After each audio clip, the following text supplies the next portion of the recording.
Oh, there we are. We're finally live. What is up, fellas? And what's up, all of you guys here in the chat as well. Welcome back to the Blast TV Major live here in Paris after what was, I would say, a bit of a relief. Some fans here in the 8-core arena, but I'm super excited to be here for the overtime show. My name is Jake. I'm joined by some amazing guests. I got Shox to my left. Hello. And of course, we're joined by the one and only Dupreeh. Yo, yo. I got to ask you guys, right after the match, how are we both feeling? Have any nerves been relieved after all that? Of course. I mean, coming into this game, we knew that we were the top dog. That we were. Everyone expected us to win, but also had to recognize that Apex was here for a reason. They've been playing really solid, and that's what we saw the game today. I mean, and when you get to the stage of a major, like I don't think you will ever encounter like an easy game, and it's not like that anymore. Like maybe you would have gone back to like 2016, you would have had an easy game, and if you went up against a lower tier team, but not nowadays. Shox, how you feeling? You know, as a spectator and as a Vitality fan, it was really hard to actually like watch because it was really a close series, and we were actually like thinking like, no, please, no, not a third map. You know, we don't want to go on Inferno. Come on. So we were really like, yes, a lot of relief when Just Vertigo end up. Yeah, I mean, were there any points at all where the nerves came out? You know, we saw all the face cams and reactions throughout the entire series. Was there any point in time where you guys felt the nerves of Apex? Actually, speaking for myself, I was never really worried that we would lose in some sense. I was kind of confident we would end up winning, but of course it got really close. I felt like we were in control. And I think the main topic for today was that we, of course we want to win. We want to lift the trophy and everything, but the main topic today was definitely that I think we, in parts of the game, showed that we wanted it too much. Like there was literally just situations we decided not to play correct because we either overpeaked or we wanted to finish the round of the game too fast, and that ended up giving the opportunity for Apex to either make a retake or whatever situation we might have been, or we threw away the extra guys that we have just killed. So in that sense, I think I hope that we will not do the same thing tomorrow, because that was the reason, in my opinion, that it got so close. And you guys had a lot of force-ups, a lot of confident plays. You think the crowd played a little angle in that today? Of course, I think I mean, Shox can also relate to this. Like whenever you get to play on the big stages and you go and play these semifinals and finals and whatnot, whenever you get the first and you get the second and you can hear the roar of the crowd, you're like, okay, I'm gonna go for that first one as well. You know, I mean, till you die, basically. Yeah, exactly. You know, sometimes that's what you need to do, but sometimes you also need to just put your logic into your brain and say, okay, I just need to get out of here, I just need to survive now, because then you will put the pressure, even more pressure on the enemies. And I think that is, it's something that is extremely hard to learn because you get carried away by the whole atmosphere. And I want to pose this to you first, Shox. Pay the due respects for Apex. What an incredible run. Who were you most impressed today on the Apex roster? Actually, Stico. I feel like he played like really well. I didn't expect him to do so well, and he showed up like at the perfect timing when actually like Apex needed him today. Yeah, same with Stico. I think he had some really impactful rounds, both on Mirage but also on Vertigo. And in general, I think they, as a team, played pretty well. I don't think like anyone was literally slipping up. And like on the scoreboard, you might have seen Quickson maybe not like hitting all his shots, but I still believe that he made some really good calls, and I believe he's also the brain behind the team. So I think, in overall, like Apex should be really proud of what they've achieved here. 100%. And speaking of Stico, all of you guys at home can actually vote. Stico versus JL, who deserves a spot in the show match. I want to bounce back really quick at your thoughts on the first match today, which was an upset, and one I think a lot of fans here were glad we didn't see Vitality upset in similar fashion. Heroic versus Gamer Legion. What were you guys' thoughts after that first match went down? It's very hard. My first thought is like I was scared for Vitality. Because I was like, okay, no, an underdog is going to the final, please. No, not for you guys. You know, I want to see Vitality in the final, so that's my first thought.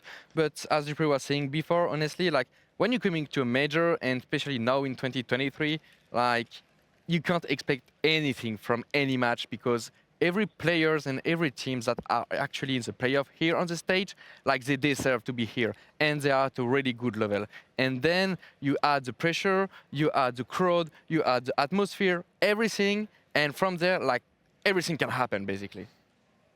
I mean, I was in the beginning when I saw the whole veto process, I was certain that Heroic was going to win because the maps that came out of that one was heavily favored towards Heroic, in my opinion.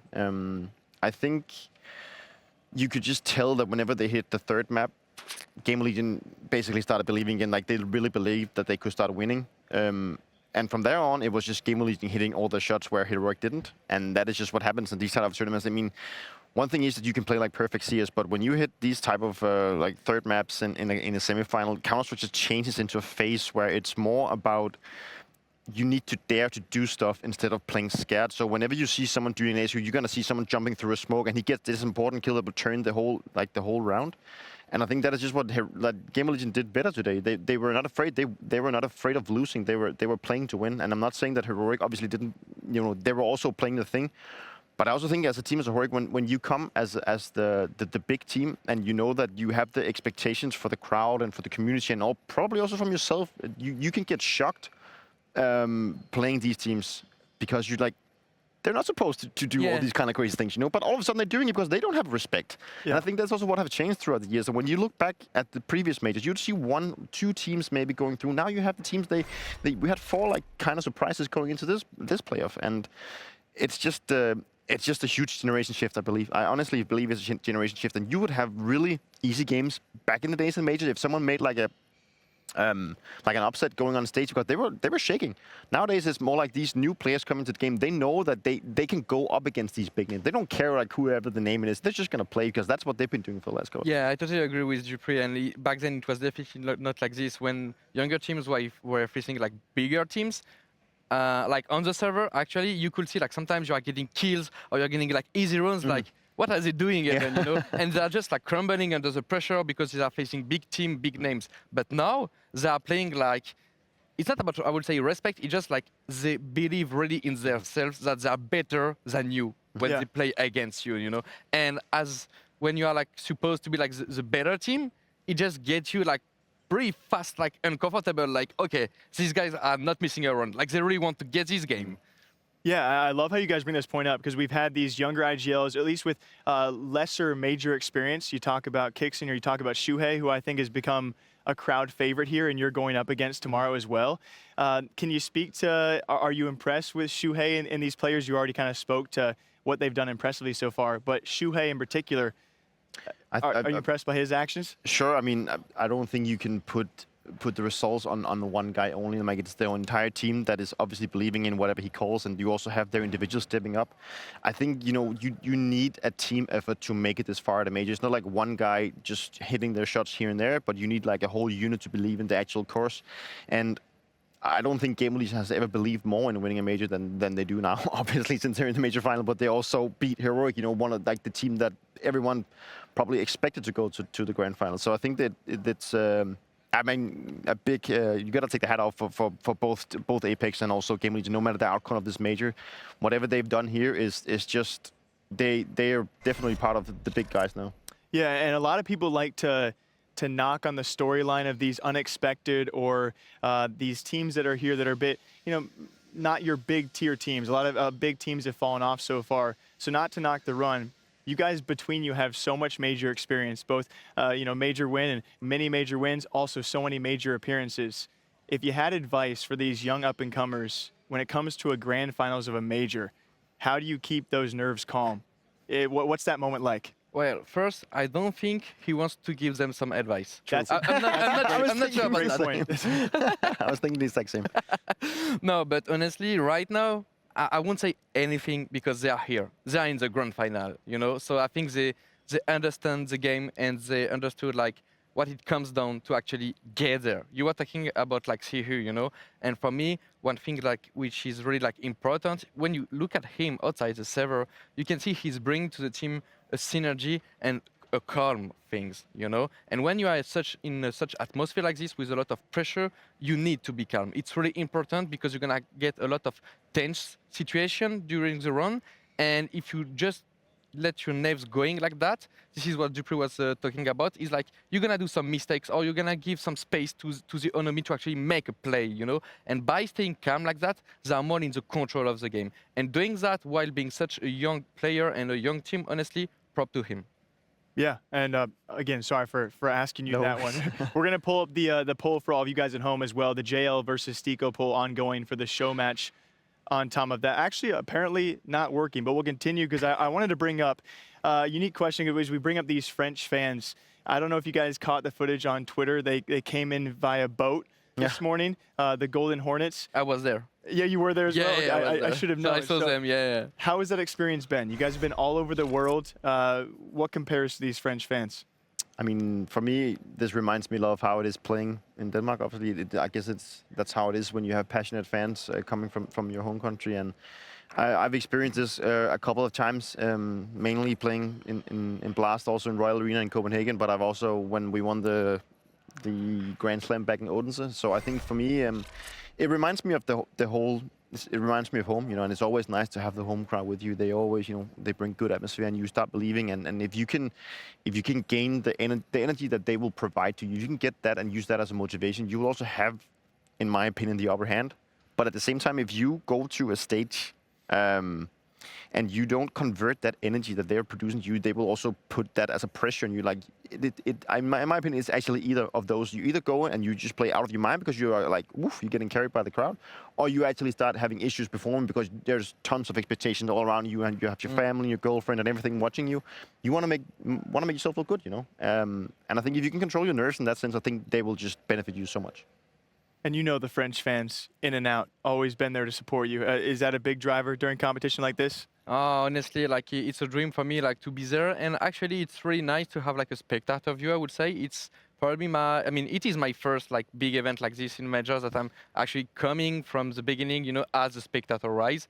And enjoying all the fans, all the atmosphere, and I'm even like chanting with them, you know, I'm dancing, I'm jumping, like I'm really like I want to live this experience as from a spectator view to see how it is, you know. Yeah. And honestly, so far the guys are really amazing, and I also like the fact that, for example, like, yes, they're gonna boo the enemy of Vitality or whatever, but at the end of the match, they're still gonna clap because we have a lot of respect for every team, every players. And for me, this is something really important to show to every teams, you know. Like, yes, we're gonna be enemy on the battlefield, but outside the battlefield, we totally respect every teams here. For sure. I got some individual questions. Dupreeh, searching for a fifth major, been to every single CSGO major, a feat that you shouldn't be humble about, but I'm sure you are. So we're entering this major as CSGO comes to a close. What are the feelings that come to mind? I will obviously be lying if I wouldn't just love winning tomorrow. That would be amazing, you know, because getting another unique achievement for myself would be very nice. But I've really tried not to put any focus on it this tournament because I don't need additional pressure in that sense that I need to go out and put that effort into to win. Of course, I want to see it as a motivation, but I was more afraid of going to this tournament and seeing it as a pressure element. So I would much rather just want to see it as a motivation and put that motivation into performing with the team and then winning it together with the team, proving that we can hopefully win a major as an international team, but also winning it for Vitality and you know, for Saiwu, who has not won a major yet. And overall, that is just how I look on it. But of course, I will do everything that I can tomorrow to make it count. Yeah, and I know all the fans here are looking forward to it. The arena will certainly be packed.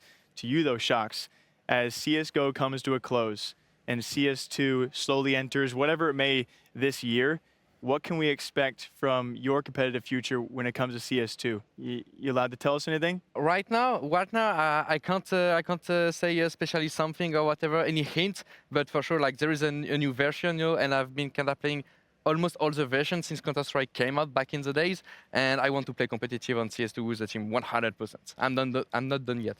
Awesome. Unfortunate news today, especially for the French fans. Someone who was done with play, Kenny S, taking to stage to announce that prolonged retirement. I guess I should say the official retirement after 11 years of pro play. And of course, fans here met with mixed emotions of, you know, wanting him to give CS2 a try.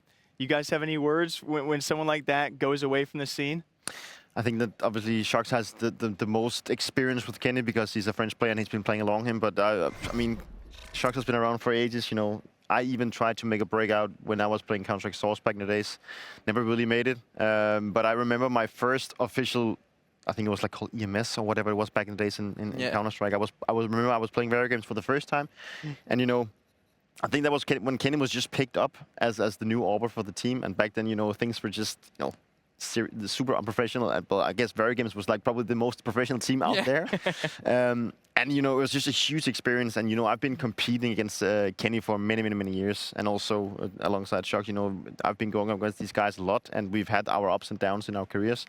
So of course, it's we're all getting old. But at the same time, I think Kenny has had a really good career. You know, he's been crowned as probably one of the best Orbers of all time, and I think he can obviously be proud of what he achieved. And I think he has found hopefully a new joy. And I believe that he's streaming a lot right now, so I hope he's found a new joy, and that he will continue doing what he makes him happy, because that is, you know, kind of the definition of what you need to do in life. You know, you need to be happy about what you do, and it was nice to see him trying to come back and play with Falcons. And I think a lot of guys had a lot of nostalgia watching him play. But of course, times is changing. But yeah, I think he can be proud of what he's done. Yeah, I totally agree with Dupreeh. You know, the most important, we will always remember him for what he had done on the game, for sure. But if I talk about the human being, I think he did what he wanted to do. He wanted to try to do a comeback for the Paris Major, and because he wanted to play there, and he was also thinking about a comeback on CS for some time now. And I think it was really important for him to actually like try it. And this Paris Major was the time to actually try it. You know, he didn't manage to do it, but he decided to pick, I think, the actually perfect moment to just like code it, you know, as he was saying on the scene in front of his home crowd, you know, with all these guys cheering for him. It was honestly like really emotional. And I think right now he's more enjoying what he's doing as a content creator that he was when he was a player, you know. So I think yeah, as Dupreeh was saying, like, it's a life choice, and I think he will be really happy in the future, and that's the most important. I wish him nothing but the best. Yeah, I think it's always understated. The life of a pro player is not an easy life by any means. You guys put up a lot of sacrifices to be at all the events that you've actually been at, and you made note earlier, you guys are getting old. You got plenty of time. You've already achieved plenty as well. Do you guys have any up-and-comers that have piqued your interest or caught your eye on the scene? I think there's a lot of players out there right now that are on the brink of making a breakthrough. As I mentioned earlier, I think we are definitely seeing a generation shift in Counter-Strike, and it's been going on for a little while. I mean, maybe I think that's also why you see so many upsets at the major. I strongly believe that when you bring in new players into to these big teams, you know, going to major has always been so special for everyone. And you know, when you bring in like these new talented persons, like they need more time to. They can maybe play really well at a tournament that doesn't have the same legacy or whatever it is, but whenever they go, you know, everything just starts getting a little bit more special, and everyone is expecting a little bit more, and there's more spectators and whatnot. But there's so many people out there right now that I think has definitely proven themselves that they belong to becoming a top player. But I mean, if I had to pick one, I believe that Monesi is probably the one that would go with. I mean, he's so young, and he's a super talented guy, and he's an upcoming superstar. And I don't see why he wouldn't also go out and win majors whenever he gets older. It might even be the next one or whatever. I don't know. Being so young and have such a big career in front, you should obviously is very big for him. So I think that is probably going to be my pick if I had to pick one. I wouldn't be able to pick actually one. I will just say that I really hope that this new generation are gonna do the same on CS2, because it's gonna be a new game and it's gonna come like in the next few months, you know. And there is a lot of new upcoming talents, as you were saying, that had been there actually for some years now, because they were like playing in the shadow, or you were not seeing them trying to become the best or whatever. And they are actually in that moment that they are doing the turnovers to maybe like go against these tier 1 teams. And this moment, this is where CSGO is gonna stop. So now, what can happen on CS2? Can they still move forward? Are still the tier 1 teams gonna be a bit above? Is it gonna be stuck? Are the tier 1 teams are gonna go down, and all this new generation are just gonna be like the best? You know, like, I don't know, and I'm really excited for the future actually. You know, an interesting question to pose would be, who was your guys' generation, of your generation, who was the Monesi? Who was the up-and-comer, the young kid on the block that maybe nobody saw coming, who came out of nowhere? Is there a comparison? If you take the op, I would pick Kenny as back then. In 2014, he was just unplayable. I guess Nico maybe. I mean, for a As long well? time, I think Yeah, Nico true. was also considered a very big talent and played in some of the was it Bosnian teams, like, and then he was picked up by Mousesports eventually, and he had a hard time, breaking not breaking through with Mousesports because he was definitely performing in there, but I think the team around him was not as good as he wanted it, and now eventually when he was picked up by Facium, that's when he really started to shine. So I think Nico is definitely there. I guess also players like Snacks and Bialy out of nowhere. I mean, I know, sure, they haven't played for a while, and I think they're still trying to make a team now. But at least when Virtus Pro back in the days was a team that the Poles were a heavy contender to win titles, they also came out of nowhere. Like all of a sudden you saw Snacks and Bialy playing at this, I don't know, the second or the third major, and you're like, who are these guys? And then they just won it. Yeah. Interesting. So we're going to enter into one of our last segments. We do appreciate you guys' time. It's an experimental segment, okay? As we have a French and a Dane here, I was going to give you guys some call-outs in game and have you guys express the call-outs in your native language, Okay, and see how they differ from each other. This could be terrible. I guess I think I know. Obviously I will probably know a couple of the French ones. I know. Yeah. You guys might know. Vice Yeah, but versa. I don't know any Danish No, one, so- exactly. We'll figure it out. Let's start with Pillar on Overpass. Yeah. So how would you make that call in game in your native language? Dildo. Like just the site? What's up? Dildo. Yeah, dildo. I mean, in English, but in French, it's like either dildo or pilier. Yeah, but in Danish, dildo as well. Okay, so that would be why that was recommended to me. How about jail on Overpass? So like when you go in Monster, and then you have like In front of monster? in front of Monster, like the grills thing, you can like the the railings you can grills. jump off. I think it varies from team to team, but in Danish you would probably say, I mean, like what did we even call that in that area? Is actually called Jakem, I think. Like not when you go on top, but if you stay on the right, because so the wood place that's called rain. And then in Astralis we were like, okay, so we got killed by someone on the opposite direction, and we were like, we need to find a name for this. And like, okay, so what other really good Norwegian players do we have back at the time? And it was like, oh, Jakem. So we booked it for Jakem. But otherwise, it's gonna be called Grill, I think.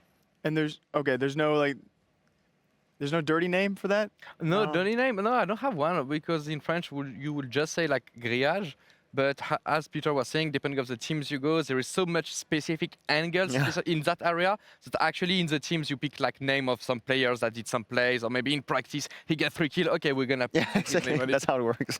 All right, this might be obviously they gotta go the standard. So, banana on Mirage. Do you guys say banana or what do you say? On Mirage? Yeah. Mirage? Oh, Inferno. Ah, okay. Yeah, in Danish it's banane, so it's banana. Banan. What was that? Banan. Okay, so pretty Yeah. simple. Yeah. All right, But then so there's like tons of different ways. Banana's like the whole thing, and then you have specific ones everywhere. Yes.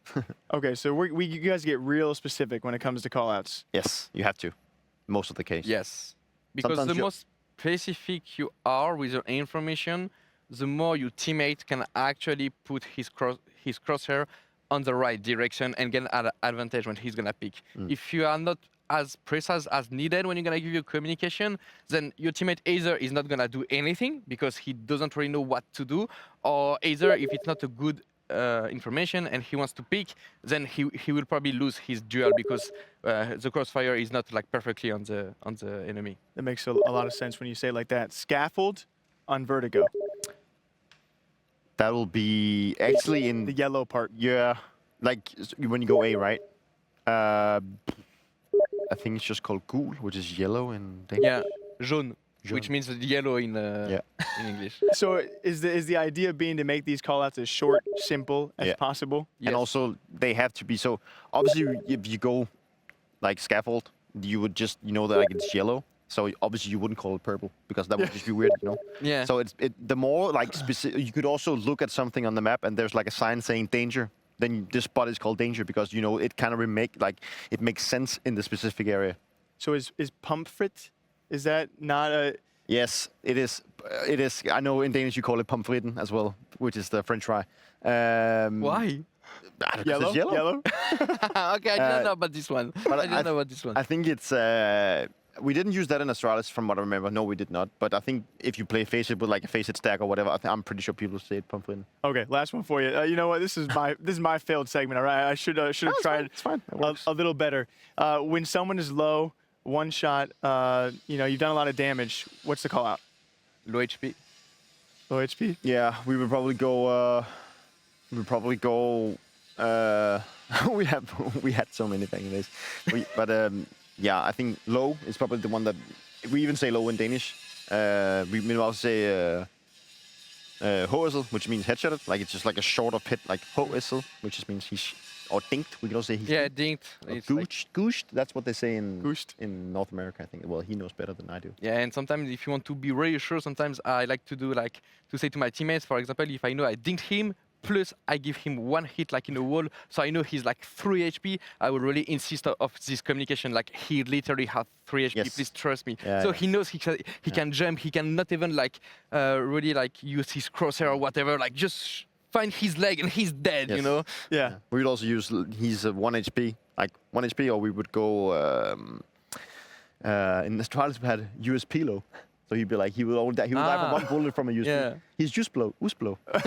And this is where sometimes you have good teammates and bad teammates. You have the good teammates that when they're saying 1 HP, they're already 1 HP. And you have bad teammates that are saying 1 HP. And he has 30 left. Yeah. I feel like that's a lot of esports out there. But let's be honest, we've all tried that. Oh, I headshot him, and you headshot him through like a wall, and he's like only took 20 damage. We've all tried it. Every single person at home has said someone is low, and everyone finds out that they're not. Yeah, you're like, oh fuck, I only hit him once. That happens a lot. All right, let's end on this one. And it's been a real joy to have you guys. A couple pro players who have been out throughout the entirety of CSGO. So I want to ask you, from its inception of the early days of CSGO until now, what are some major differences that you have noticed, or what has been one of your favorite moments throughout the entirety of Counter-Strike Global Offensive? I think just overall, if I had to pick one, I think the level in general has just gotten so much better. Sometimes if you go back and watch some of the very old VODs of a tournament, you're like, how did we even why are we playing like that? And people are just like not doing anything cool nowadays. So you have to like consider everything. I will pick the fact that, yeah, first the level, of course, like is way higher than it was in the past. But if I will have to remember one thing is how the community and the viewers just like were really grew all these past 10 years, you know. If you look at the first major with the viewership and you look at this one, for example, like there is a huge difference. A lot of people are actually back 10 years ago didn't know about CS. I don't know even if Monesi was playing 10 years ago. I'm not even sure. Was he even born? You see? He's what, 18? Something like that. Yeah. Something like that. Then obviously he was born if it's 10 years ago, but he was obviously just going to kindergarten. Yeah. That's ridiculous when you say it like that. But I can't thank either of you enough. Shox, I know who you're rooting for tomorrow. Best of luck with CS2 and what announcements may come. Dupreeh, obviously nothing but the best of luck to you and the rest of Vitality. And huge shouts to all of you guys still watching. We're going to say goodnight here from Paris. We have an amazing matchup, Gamer Legion versus Vitality. Grand finals of the major happening tomorrow. Good night, Paris. We'll see you there.